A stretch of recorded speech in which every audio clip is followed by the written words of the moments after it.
నెల్లూరు నగరంలో శ్రీ తలపగిరి రంగనాథ స్వామి ఉత్సవాల్లో భాగంగా ఈరోజు రంగనాథుని రథోత్సవం ఘనంగా నిర్వహించారు. మంత్రి నారాయణ సతీమణి పొంగూరు రమాదేవి ప్రత్యేక పూజలు చేసి రథాన్ని లాగారు. అనంతరం రథోత్సవ కార్యక్రమంలో భక్తులు భారీగా పాల్గొని స్వామివారిని దర్శించుకున్నారు. కన్నుల పండుగ రథోత్సవం జరిగింది. ఈ కార్యక్రమంలో భారీగా భక్తులు తరలివచ్చి స్వామివారిని దర్శించుకొని ప్రత్యేక పూజలు చేశారు. భారీ బందోబస్తు మధ్య ఎలాంటి అవాంఛనీయ సంఘటనలు జరగకుండా ఏర్పాట్లు చేశారు అధికారులు.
వాళ్ళ ఇన్స్ట్రక్షన్స్ ప్రకారం మనం నిదానంగా జరుపుకుందాం ఉత్సవాన్ని.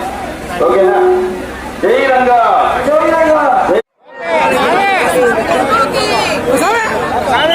రంగనాథ స్వామికి జై రంగా, జై రంగా. ఎత్తేస్తారంట.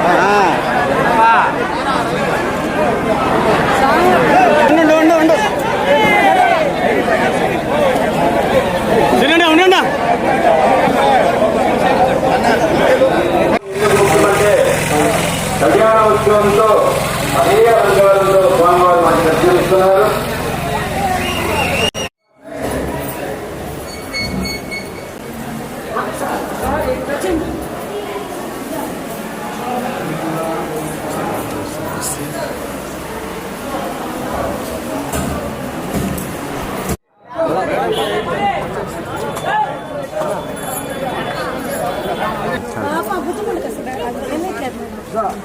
Cinema వెనకరా, cinema వెనకరా.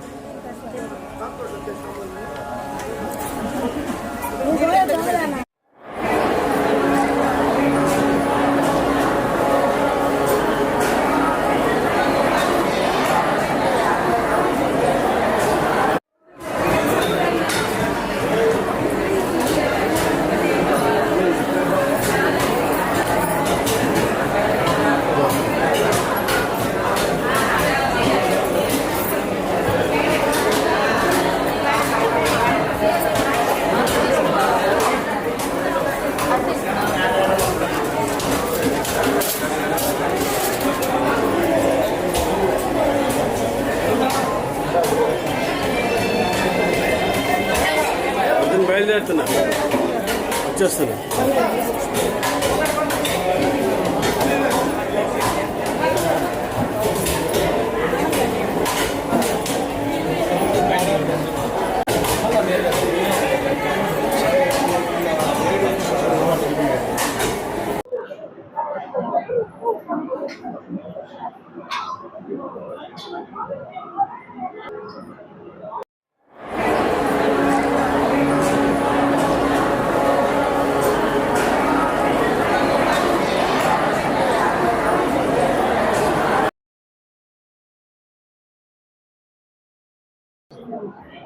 అందరికీ నమస్కారం అండి. ఈరోజు చాలా ప్రత్యేకమైన రోజు. అందులో ముఖ్యంగా నెల్లూరు వాస్తవ్యులకు చాలా ప్రత్యేకమైన రోజు. మనము ఇప్పుడు రంగనాథ స్వామి టెంపుల్లో ఆలయంలో ఉన్నాము. ఈ ఆలయము 6-7 శతాబ్దాల మధ్య పల్లవులు కట్టడం జరిగింది. దాన్ని తర్వాత చాణక్యులు విస్తరించటం జరిగింది.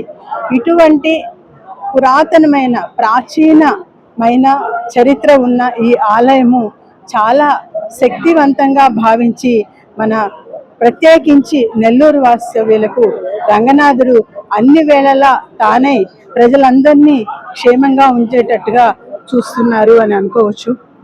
ఈ సందర్భంగా మనం ప్రతి సంవత్సరము ఇక్కడ బ్రహ్మోత్సవాలు జరుగుతాయి. గరుడ సేవ పూర్తయింది 2 రోజుల క్రితం. నిన్న కళ్యాణోత్సవం జరిగింది. అందులో భాగంగా ఈరోజు రథోత్సవం జరుగుతోంది. రేపు సాయంకాలం తెప్పోత్సవం ఉంది. ఇప్పుడే మనము రథోత్సవాన్ని పరిశీలించినట్టయితే అక్కడ ప్రజలందరూ కూడా ఎంతో భక్తి శ్రద్ధలతో వారు కోరుకున్న కోరికలు నెరవేరి వచ్చి వారి కోరికలకు వారి యొక్క మొక్కులు చెల్లించుకొని కొంతమంది కొత్తగా స్వామివారిని వారి యొక్క ఆశీస్సులు తీసుకొని వెళ్ళటానికి తండోపతండాలుగా బయట మనము చూస్తున్నాము జనాన్ని. ఈ మన నెల్లూరు వాస్తవులు అక్కర్లనే కాదండి, దేశవ్యాప్తంగా ప్రపంచవ్యాప్తంగా ఇక్కడికి రావటం జరుగుతోంది. తమ కోరికలను స్వామికి విన్నవించుకొని తర్వాత ఆయన యొక్క ఆశీస్సులు తీసుకోవటం జరుగుతుంది. ఇటువంటి ప్రత్యేకమైన రోజున నెల్లూరు వాస్తవులందరినీ ఆ స్వామి తన కరుణా కటాక్షాలతో చల్లని చూపులతో రక్షించాలని ప్రత్యేకంగా ప్రార్థన చేయటం జరిగింది. Thank you.